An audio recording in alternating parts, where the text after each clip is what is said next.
starts quietly. You wouldn't even call it a feeling at first. More like a ripple beneath the surface, a tightening in your chest, an awareness that something unseen has shifted in the air. Other people keep talking, laughing, moving on with their day. But you pause because you can feel the change that no one else seems to notice. You always have. You were the child who sensed when your parents were angry before they raised their voices. The friend who could tell someone was hurting just by the way they said, "I'm fine." You feel the world like weather. Every emotion, every tone, every silence brushing against you like wind. Most people walk through life with an umbrella. You, on the other hand, stand in the rain, letting it all soak in, and yet no one really sees how heavy that rain can get. They call you too sensitive, as if empathy were a flaw that needed fixing. They joke that you overthink, when in truth you overfeel. The sound of someone's disappointment lingers in your chest for days. A movie scene stays with you for weeks. The sadness in a stranger's eyes can ruin your afternoon, even though you'll never see them again. You don't just hear stories, you absorb them. You become them. Sometimes you wish you could turn it off, like a switch. Silence the noise of every emotion your heart insists on carrying. But that switch doesn't exist for you, does it? You were born tuned to a frequency most people can't hear.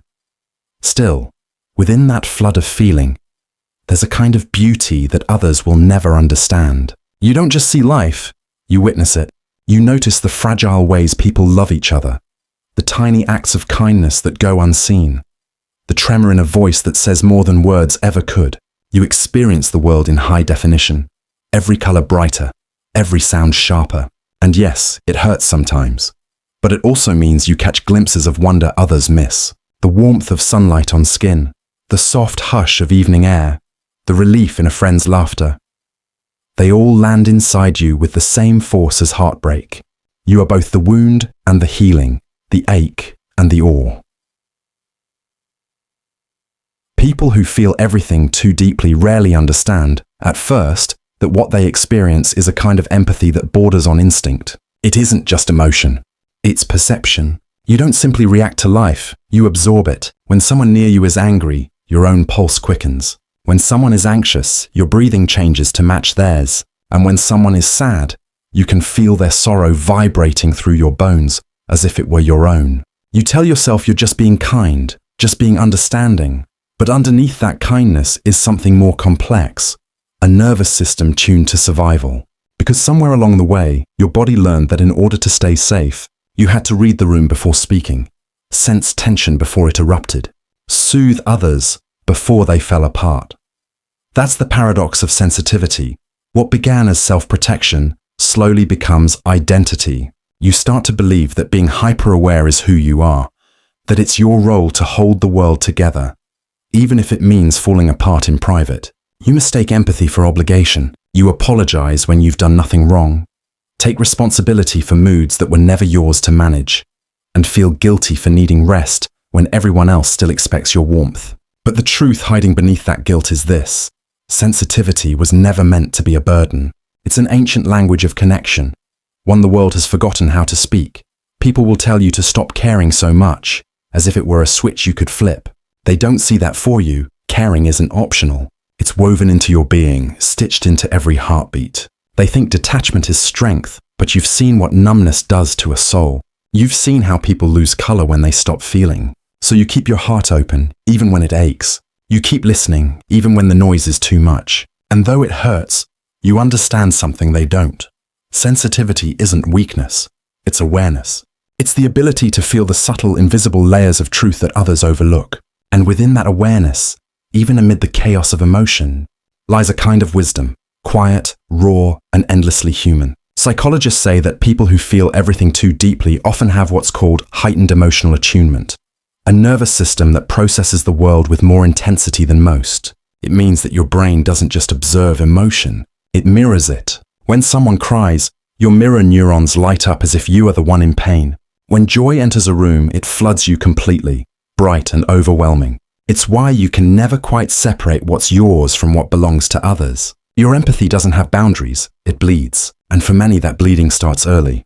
You might have been the child who learned to soothe chaos, the one who hugged a parent when they should have been the one hugged. You felt tension like static in the air and thought it was your job to calm it. Without knowing it, Your body started carrying the emotions of everyone around you, mistaking that weight for love. As you grew, the pattern deepened. You became the friend everyone turned to, the partner who always understood, the co-worker who never said no. You told yourself it was good to care so much, and it is. But beneath that goodness, exhaustion began to grow roots. Feeling everything doesn't just touch your heart, it rewires it. Your nervous system begins to live on high alert, interpreting stillness as danger, quiet as loneliness. Sometimes, you even seek out intensity. Not because you want pain, but because feeling deeply is the only state that feels real. You associate calm with emptiness and chaos with life. But that constant flood of emotion has a cost. The more you absorb, the more you forget yourself. You lose track of where other people end and where you begin. Their fears become your anxiety. Their sadness becomes your melancholy. You start mistaking empathy for identity, as if being a good person means never turning your heart off. Yet the truth is, even empathy needs rest. Even hearts that feel deeply need to unclench, to release the stories they've absorbed. You were never meant to carry every emotion that brushed against you. You were meant to feel them, yes, but also to let them pass through, like waves returning to sea. There comes a point when even the most open hearts begin to ache under the weight of it all. The constant empathy, the endless absorbing of emotion, it leaves behind a quiet fatigue that no amount of sleep can cure. You start noticing it in small ways. The way you flinch when your phone lights up with a new message.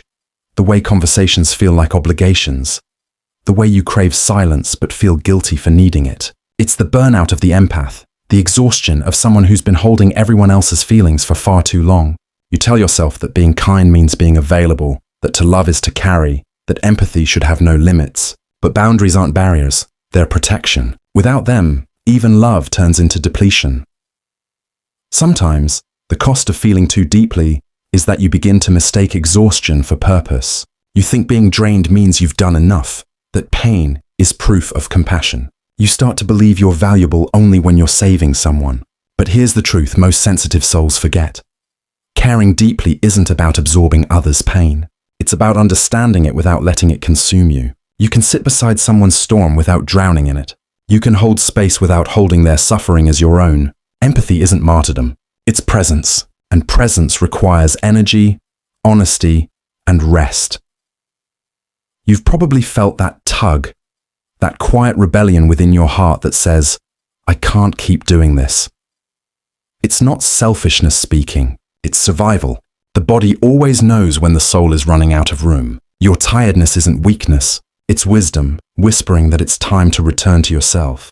The world will still need kindness, but not the kind that cost you everything. Not the kind that leaves you hollow. There's another version of empathy, one born from abundance instead of emptiness. The kind that gives without losing, that heals without bleeding. To reach it, you'll have to let yourself rest. You'll have to stop mistaking your exhaustion for love, because love that destroys you isn't love. It's attachment disguised as virtue. There's a gentler kind of feeling waiting on the other side of exhaustion, one that doesn't take from you, but flows through you. It begins the moment you stop apologizing for your sensitivity and start honoring it instead. When you realize that empathy without boundaries isn't compassion, it's self-erasure. You begin to see that you don't have to feel everything to feel deeply. You just have to feel honestly. You learn to pause before absorbing someone else's pain and ask yourself, is this mine to carry? You learn that saying no is not the end of kindness. It's the beginning of truth. Slowly, the noise starts to quiet. The flood inside you softens into a river, still wide and alive, but no longer drowning you. You stop confusing chaos with connection. You stop mistaking intensity for intimacy, and in that calm, something beautiful happens. You start noticing that the same sensitivity that once overwhelmed you also allows you to experience life in exquisite detail. The warmth of sunlight on your hands feels sacred. The sound of laughter feels like music again, not pressure. You begin to feel emotions as guests, not intruders, each one visiting, teaching, and leaving when it's time. The world doesn't stop hurting, but it stops breaking you. Because now, you understand the balance. To feel deeply without losing yourself inside what you feel. So if you are someone who feels everything too deeply, know this. Your sensitivity is not your flaw. It's your signature. It's proof that your heart is still alive in a world that numbs so easily. But remember, even the ocean pulls back before it waves again. You too are allowed to retreat. You're allowed to rest. You're allowed to protect your peace. Because when you finally learn to feel without collapsing, to care without disappearing, your empathy stops being your burden and becomes your brilliance. The same depth that once exhausted you becomes the place where your truest self breathes again.